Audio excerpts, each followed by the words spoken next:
Сегодня можем праздновать вместе с вами, вместе с друзьями здесь, в этом месте. Бог подарил этот чудесный дом, чтобы в этом доме много было спасенных людей. Он приводит к спасению многих людей. Многие люди не знают. Мы живем на этой земле временно. Когда-то мы уйдем, каждый человек оставит эту землю. И что он унесет, что он оставит здесь, чтобы многие люди были спасенными. Его желание, чтобы все люди спаслись и достигли познания истины. Истина – это Бог, в котором мы веруем через Иисуса Христа. И Он благословил нас здесь, на этом месте. И я благословляю вас, каждого поименно. Сегодня мы празднуем 30 лет этой церкви. 30 лет, что это? Четверть жизни человека, да? Вот, 30 лет назад здесь осенью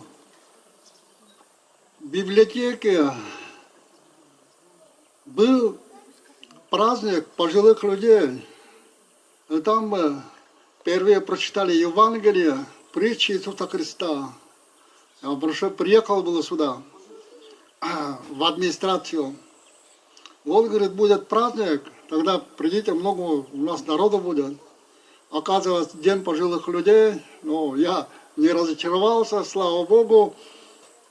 И мы начали с притч Евангелия от Матфея, притчи Иисуса Христа. Там около 30 человек было, пожилых много. Давай, говорит, еще раз нам прочитаем, мы ничего не знаем.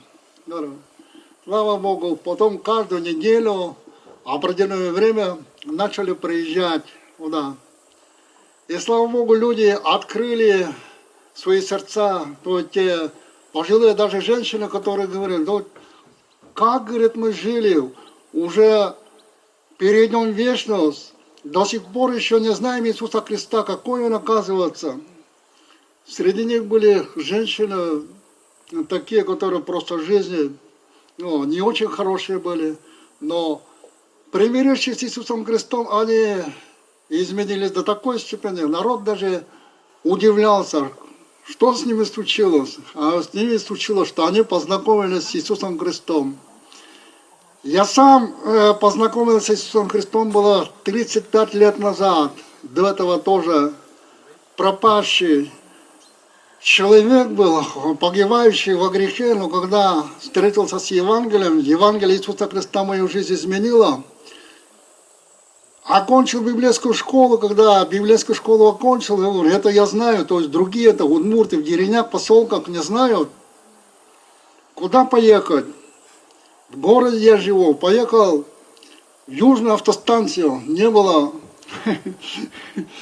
ни машины, просто автобус, поезд, ладно. Смотрю, куда поехать? Ближайшее, там есть, билеты купил и поехал.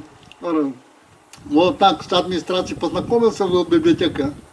А библиотека мне дала вот возможность с пожилыми людьми. И потом, через 2 года, Господь привел Михаила.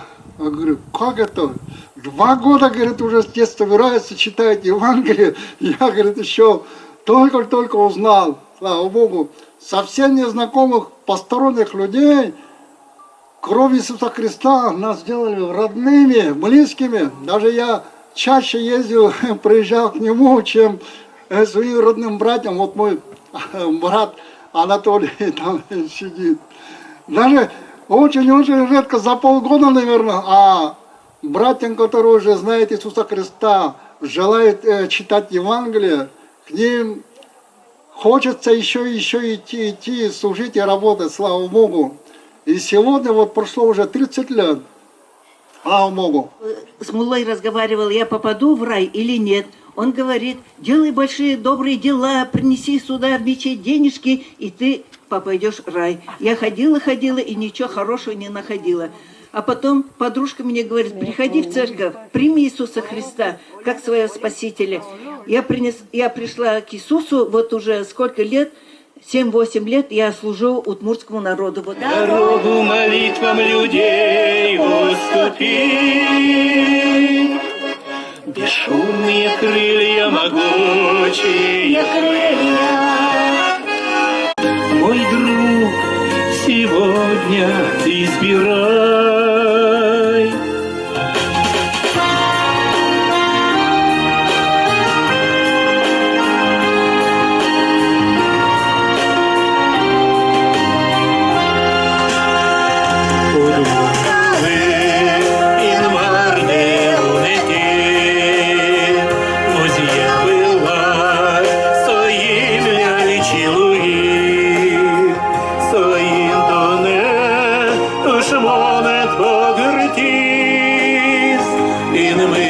Тайде далеке келетіп Своїм донем душмани повернись, він співає. Ой, від мене голос, не голос, Христовський мене голос, не голос, Уже ти на долонах, уже ми на волонах. Від мене голос, не голос, Христовський мене голос, не голос. Лишь доверься, он простит. Собираясь, глянь на крест Голгофский, и тебя он оживит. Если искренне покаясь, в сердце примешь ты его, непременно ты услышишь: я люблю тебя давно, так давно, я